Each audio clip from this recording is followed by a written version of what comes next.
I would like to acknowledge that this video is being filmed on the traditional lands of the Wurrundjeri people of the Kulin Nation.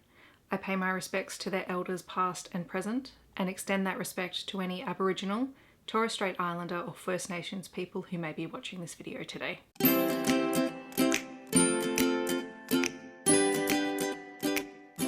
Hi everyone, my name is Steph, this is the Novelty Corner, and welcome back to my channel. Today I have 5 paranormal romance series I want everyone to read. Now if you are a long-time subscriber of my channel, you will not be surprised by any of the series on this list, so sorry in advance because you've heard about these before. If you are new here, I do like to dive into paranormal romance series every now and then. I have a preference for things that are sort of urban fantasy paranormal romance based. That's just my preference, but I do sort of move away from those every now and then. So we're going to jump in with the series that will surprise absolutely no one because I did a massive long series on all of these books individually, and that is the Psy-Changeling series by Nalini Singh. This is a urban fantasy paranormal sci-fi-ish type series that is set on Earth, but we have 3 main groups of people on Earth. You have shifters. Future editing Steph here.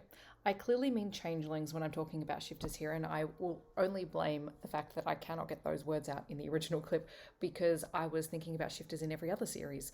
So yeah, I do mean changelings, I do know that. I did spend a year reviewing these books. You have the Psy and you have humans. Now the shifters are obviously people who can shift into animal form. You have humans who are just like us, and then you have the Psy who are humans with psychic abilities. And for the most part this series follows the interactions between the Psy and the shifters, who are known as changelings. And each book follows an individual couple, but there is an overarching series plot.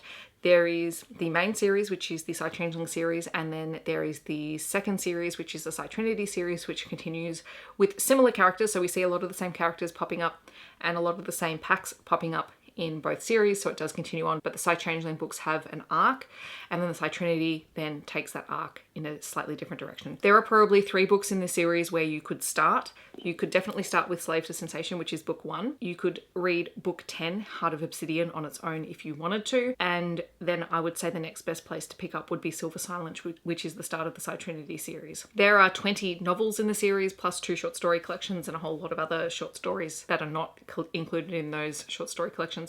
So this is a big expansive world, and not every book is fantastic in the series. I enjoy them because I enjoy the overarching plot, but there are books that are better than others in the series, which makes sense given the longevity of the series, how long it's been around. But that said, I find the concept is really cool. I love the different players, and I love that Nalini Singh is still playing around with what the individual characters and what the factions within this world can do. So I love the Psy-Changeling series. I will always recommend it. Also unsurprising to anyone will be the Kate Daniels series by Ilona Andrews. Now, Ilona Andrews is a husband-wife writing duo. They have many series and I love all of them. The reason I'm specifically picking this one is because it is very much paranormal. You also have shifters in this series.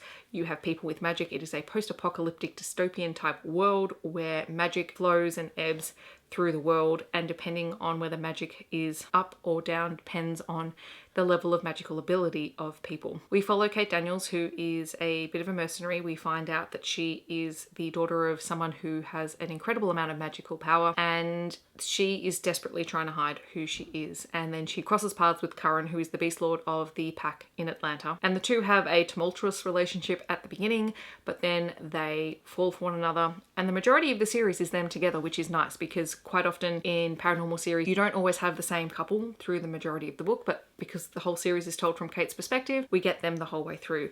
And the side characters are amazing. There's just so much fun and banter and things that happen in this book, as well as plot and mystery and magic and all sorts of things. So really worth checking out. I will say book 1, Magic Bites, can be a little bit much to get through. I love it personally, and I think it gets better on reread, but the first time it can be a little bit heavy because there is a lot of world building that goes on in it, so be aware of that. It is well worth reading the first book and then reading the second book to get a good feel for the series. Next up is the Stay and Spell series by Juliet Cross. This is a paranormal romance series set in New Orleans following a family of sisters, the Savoir sisters, and their relationships. And the Savoir sisters are witches, and book 1 has a relationship between a witch and a werewolf. Book 2 is a witch and a vampire. The third book is another witch and werewolf. The fourth book, which is coming out very soon, I'm so excited, I cannot wait for it, is a witch and a grim.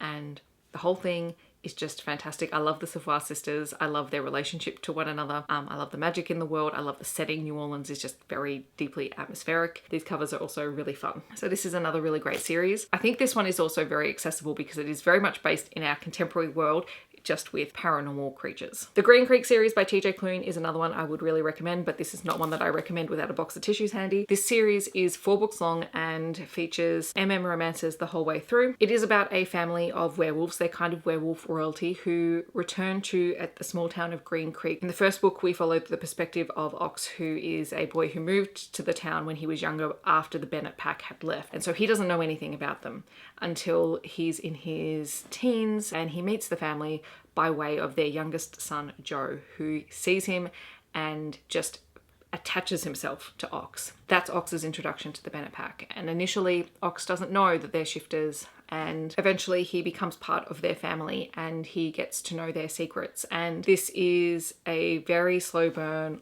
long time coming relationship between Ox and Joe in the first book. Then each book follows another member of the Bennett family. So book 1 is Joe, who's the youngest brother. Then you have Mark, who is Joe's uncle. The third book follows Joe's brother Kelly, and then the fourth book is his oldest brother Carter. It's just such a good story about family and love, and most importantly found family, and that while there is a really strong blood related family in here, they collect and build this found family, this pack around them, and all of the characters are compelling and interesting, and I love them. And then finally, for something just very lighthearted and fun and silly, we have the Relic series by Maz Maddox, which are queer dinosaur shifter stories. They are super short. They're very easy to binge read. There are 3 currently and there are at least 2 more coming out. I thoroughly enjoy these. They're just completely bonkers, off the wall, entertaining paranormal romance series set in our world where, you know, occasionally people turn into dinosaurs, and, you know, what's not to love about that? So those are 5 paranormal romance series that I